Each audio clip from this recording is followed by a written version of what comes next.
दोस्तों, आज की कहानी और भी मजेदार होने वाली है। आज मुकाबला होगा अच्छाई का और बुराई का। देखते हैं क्या आज भी हमेशा की तरह अच्छाई ही जीतती है।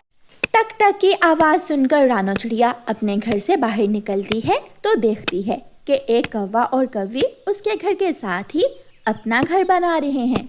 चिड़िया, क्या ये घर तुम्हारा है? हाँ कौवी, ये मेरा ही घर है। मैं इस घर में अपने 2 बच्चों के साथ रहती हूँ। हम आज ही आए हैं इस जंगल में। कालू, थोड़ी देर रुक जाओ, मुझे बातों करने दो। क्या टक टक लगाई हुई है? कील लगा रहा हूँ, मैं कोई खेल नहीं रहा। ये तो बहुत अच्छा हुआ, मुझे नए पड़ोसी मिल गए। ये पेड़ भी कब से खाली पड़ा था। मेरा और मेरे बच्चों का दिल भी लगा रहेगा। चिड़िया, इस नए जंगल में हमें भोजन कहाँ से मिलेगा, ये तो बताती जाओ। आज शाम का खाना आप मेरे घर में खाना, और कल जाती हुई मैं आपको अपने साथ ले जाऊंगी और आपको बता दूंगी कि भोजन कहाँ से मिलेगा। कालू, हम तो बहुत भाग्यशाली हैं जो हमें इतनी अच्छी पड़ोसन मिल गई। चिड़िया चिड़िया, तुम जाकर खाने की तैयारी करो, हम शाम तक अपना घर बनाकर आ जाएंगे खाना खाने। चिड़िया अपने घर जाती है। गुड़िया बेटी, चावल निकाल कर लाओ, मुझे पड़ोसी कौवों के लिए खिचड़ी बनानी है। खिचड़ी का सुनकर दोनों बच्चे बहुत खुश हो जाते हैं। खिचड़ी, आज तो शाम के खाने का मजा ही आ जाएगा। आज मेरा भी खिचड़ी खाने को बहुत दिल कर रहा था। मम्मा चिड़िया चावल साफ करती है और चूल्हे में आग जलाकर खिचड़ी बनाना शुरू करती है। कौवों ने भी अपना घर बना लिया था। कालू, चलो नदी से पानी पिए और फिर चिड़िया के घर दावत खाने जाएंगे। खुशबू तो बहुत अच्छी आ रही है, लग रहा है चिड़िया हमारे लिए कुछ खास बना रही है। गुड़िया बेटी, जल्दी से प्लेटें सीधी करो, पड़ोसी आने ही वाले होंगे। गुड़िया बर्तन लाकर रखती है। कौवे भी आ जाते हैं। मेरी पड़ोसन का घर तो बहुत सुंदर है। चिड़िया, क्या ये तुमने बनाया है? हाँ, ऐसा घर बनाना मैंने अपनी माँ से सीखा था। भूख बहुत लगी हुई है। चिड़िया रानी, क्या बनाया है आज हमारे लिए? मैंने आपके लिए खिचड़ी बनाई है। खिचड़ी का सुनकर कौवा तो खुशी से उछलने लगता है। खिचड़ी? आज तो मैं बहुत देर बाद खिचड़ी खाऊंगा। चिड़िया कौवों के सामने खिचड़ी रखती है। कौवे खिचड़ी खाने लगते हैं और खा पी कर अपने घर चले जाते हैं। कालू जी, म्यूजिक प्लेयर कहाँ पड़ा है? संदूक में पड़ा है।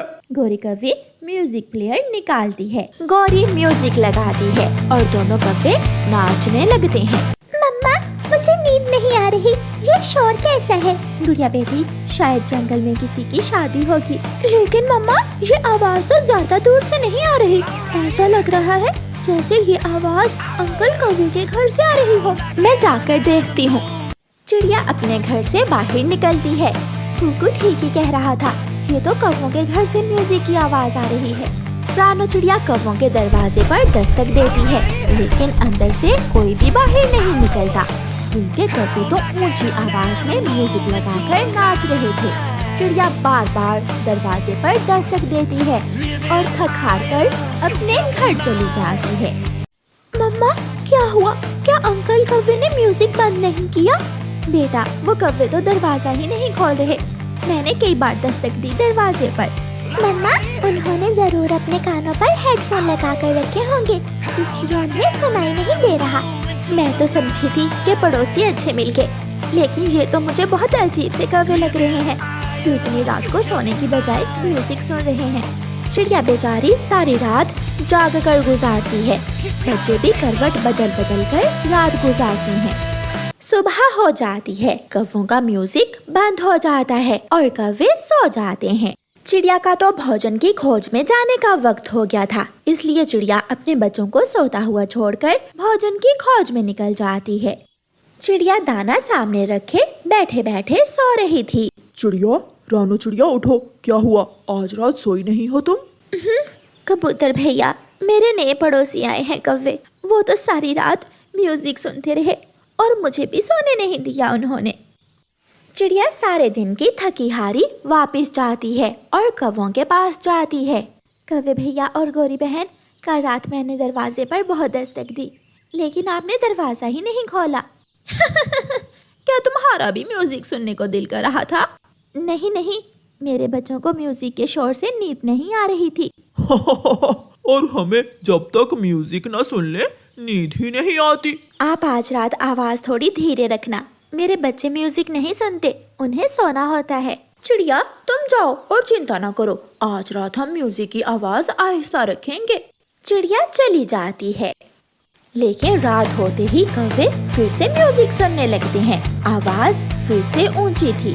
मम्मा, ऐसे तो हम सब आज फिर सो नहीं सकेंगे। ये कैसी नई मुसीबत आ गई है हमारे पड़ोस में। ना जाने अब इनसे कैसे जान छूटेगी। कौवे सारी रात म्यूजिक सुनते हैं और दिन होते ही सो जाते हैं। चिड़िया नदी किनारे तोते के पास बैठी हुई थी कि मौसम का संदेश देने वाला पक्षी ऐलान करता है। सुनो सुनो जंगल के पक्षियों सुनो, कल जंगल में बहुत जोर का तूफान आएगा। सारे पक्षी ये जंगल छोड़कर दूसरे जंगल चले जाएं। जो ना गया वो मारा जाएगा। सुनो सुनो। चिड़िया बहन जल्दी करो, घर जाओ, अपना सामान उठाओ, बच्चों को लो और बड़े पेड़ पर आ जाओ। हम सब आज ही दूसरे जंगल पर आवास कर जाएंगे। तब तक आप जाइए बुलबुल और कबूतर को भी बता दें। दोनों चिड़िया और तोता वहाँ से भागते हैं। चिड़िया अपने घर जाकर अपना सामान बांध लेती है। मम्मा, हम कहाँ जा रहे हैं? बेटी, कल इस जंगल में तूफान आने वाला है। जो इस जंगल में रहा मारा जाएगा। मम्मा, वो कौवे तो सोए हुए हैं, आप उन्हें भी बता दें। मम्मा चिड़िया जल्दी से कौवों के घर जाती है। कई बार दरवाजे पर दस्तक देने के बाद गोरी कभी दरवाजा खोलती है। गोरी, हर समय सोए रहते हैं आप, जंगल की जानकारी भी रखा करें। चिड़िया, क्या हुआ जंगल में? कल जंगल में तूफान आने वाला है, सब जा रहे हैं, सब दूसरे जंगल जा रहे हैं, आप भी आ जाइए। चिड़िया, अभी तो हमने अपना नया घर बनाया है, हमारा घर बहुत मजबूत है, हमें तूफान से डरने की कोई जरूरत नहीं है। गोरी अपने घर का दरवाजा बंद करके अंदर चली जाती है। चिड़िया अपने बच्चों को लेती है और बड़े पेड़ पर जाती है। सब दोस्त इकट्ठे हो गए थे और वो सब दूसरे जंगल पर आवास कर जाते हैं। कौवे सारी रात म्यूजिक सुनते रहते हैं, नाचते रहते हैं और फिर दूसरे दिन सुबह होते ही सो जाते हैं। सुबह के वक्त ही आसमान पर गहरे काले बादल छा जाते हैं और साथ ही तेज बारिश और तेज हवा शुरू हो जाती है। कौवे इस बात से बेखबर थे कि तेज बारिश हो रही है। वो तो खर्राटे ले रहे थे। ज्यादा बारिश की वजह से जंगल में बाढ़ आ जाती है और कौवों का घर टूटकर पानी में बह जाता है और कौवे घर की छत के नीचे दब जाते हैं। कालू, कालू, ये क्या हुआ? बाहर तो जंगल का मौसम ही बदल गया है। मेरा पंख बाहर निकालो। मेरी टांग दरवाजे के नीचे है। गौरी, मैं दर्द से मर रहा हूँ। आलसी कौवे अपने आलसीपन से नुकसान उठाते हैं और दूसरे सारे पक्षी समय पर दूसरे जंगल चले जाने से बारिश और तूफान से बच जाते हैं। कालू कौवा और गोरी कौवी बहुत अमीर थे। उनके अपने जंगल में बहुत सारे खेत और जमीनें थीं। कबूतर कालू कौवे के एक खेत पर काम करता था। सख्त गर्मी में कबूतर कौवों के खेत में काम कर रहा था। फिर दोपहर के भोजन का समय हो जाता है। कबूतर गोदाम में भोजन करने जाता है, लेकिन जैसे ही कबूतर टिफिन खोलता है उसका भोजन गायब था। फिर वही हुआ, आज मेरा भोजन किसने खाया है? कौवों के गोदाम में उल्लू भी काम करता था। अच्छा, तो ये तेरा टिफिन था, मैंने खाया है तेरा भोजन। वो क्या है ना, मुझे बहुत भूख लगी थी। कबूतर कौवे के ऑफिस में जाता है। आज फिर मेरा भोजन उल्लू ने खा लिया। रोज कोई ना कोई मेरा भोजन खा लेता है। तो भोजन खाने के लिए ही होता है, इतना गुस्सा मत करो। छोटी सी तो नाक है तेरी, उस पर इतना गुस्सा अच्छा नहीं लगता। कौवे, तुम्हें चाहिए कि तुम इंसाफ करो। तुम सेठ हो हमारे, उल्टा तुम कुछ नहीं कहते। चल जा, जाकर काम कर। हो गया, भोजन ही तो था। निकल मेरे ऑफिस से और अपनी गंदी शक्ल लेकर अब दोबारा मत आना। कबूतर बाहर आ जाता है। उसे बहुत भूख लगी हुई थी। वो बाहर आता है तो दोनों उल्लू एक दूसरे के साथ लड़ रहे थे। मैंने कहा ना, ये अनाज की बोरियां मैंने जमा की है। नहीं, मैंने जमा की है। दोनों लड़ने लगते हैं। कबूतर उन्हें रोकने की कोशिश करता है। तुम दोनों रुक जाओ, ऐसे मत लड़ो। जब दोनों नहीं रुकते तो कबूतर कालू कौवे के पास जाता है। तू फिर अपनी मनहूस शक्ल लेकर आ गया। सेठ, जल्दी बाहर चलो, दोनों उल्लू आपस में लड़ रहे हैं। कालू कौवा बाहर आता है तो वहाँ कालिया उल्लू मरा पड़ा था और दूसरा उल्लू भाग गया था। इसके सर से तो बहुत तेज खून बह रहा है। अब है, जल्दी चेक कर ये जिंदा है या नहीं। कबूतर अपना पंख कालिया उल्लू के गर्दन पर लगाकर चेक करता है, लेकिन कालिया उल्लू की सांसें बंद हो चुकी थीं। सत्यानाश हो, अब तो मेरे गोदाम का नाम बदनाम हो जाएगा। हमें जल्दी से जाकर पुलिस को बताना होगा। रुक जा, कहाँ जा रहा है? अगर पुलिस को बताएगा तो मेरा तो गोदाम बंद हो जाएगा। कोई नहीं बताएगा पुलिस को। कबूतर तू भी सुन ले, वरना मैं तुझे छोड़ूंगा नहीं। कालू कौवा कालिया की लाश को अपनी कार में डालता है और नदी में बहाने के लिए निकल जाता है। रात हो जाती है, कबूतर घर आ जाता है। वो बहुत चुप चुप था। लूसी कबूतर से पूछती है, क्या बात है कबूतर जी, आप बहुत चुप चुप हैं, सब ठीक तो है? नहीं, कुछ नहीं, आज बहुत थक गया हूँ, नींद आ रही है। कबूतर सो जाता है। नहीं नहीं पुलिस, मैं बेकसूर हूँ। उल्लू ने मारा है कालिया उल्लू को। कालू सेठ बताओ ना सच। कबूतर तूने मारा है, तूने मारा है, तूने मारा है। कबूतर उठकर बैठ जाता है। नहीं, मुझ पर झूठा इल्जाम मत लगाओ। क्या हुआ कबूतर जी आपको इतने पसीने क्यों आ रहे हैं? मुझे लगता है आपकी तबीयत नहीं ठीक।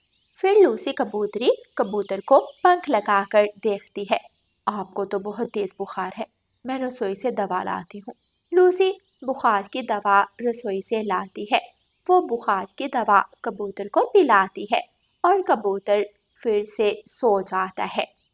अगली सुबह जब कबूतर काम पर जाने को निकलता है तो रास्ते में उसे रानो चिड़िया मिल जाती है।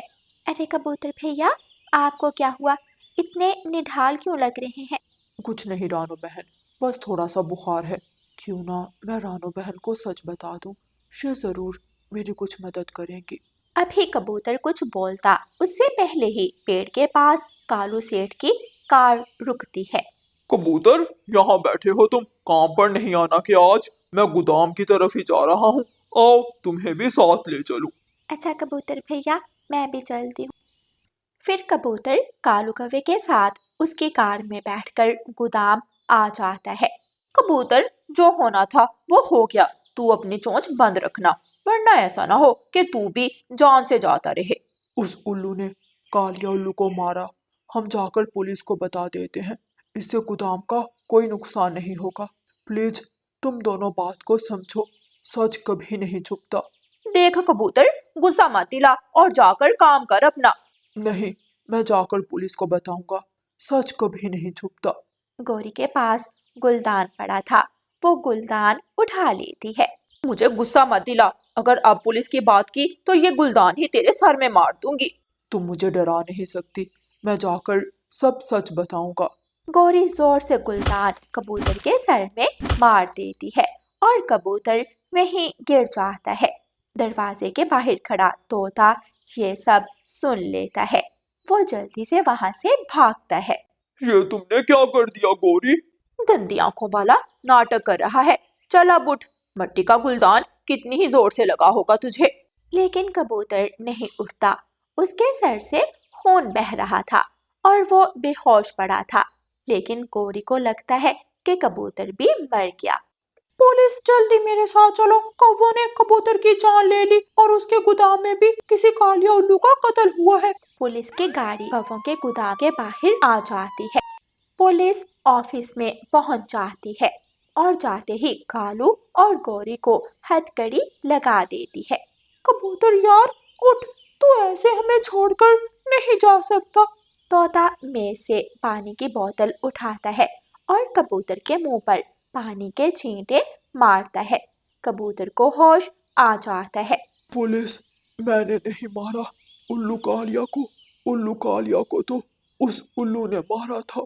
तुम दोनों कौवों ने कबूतर की जान लेने की कोशिश की, इसलिए तुम दोनों को अरेस्ट किया जाता है और उस उल्लू को भी पकड़ेंगे। तोते, तुम्हारा बहुत बहुत धन्यवाद। फिर पुलिस दोनों कौवों को पकड़कर ले जाती है। तोते यार, तेरा बहुत बहुत धन्यवाद। अगर आज तू ना होता तो शायद ये कौवे मुझे भी नदी में बहा देते। मुश्किल में दोस्त ही तो काम आते हैं। पुलिस उल्लू को भी पकड़ लेती है और उसे जेल में ले जाती है। उल्लू के बच्चे, तेरी वजह से आज हम भी जेल में हैं। कबूतर ठीक कहता था, अगर उस दिन ही हम पुलिस के पास आ जाते तो आज हम बच जाते।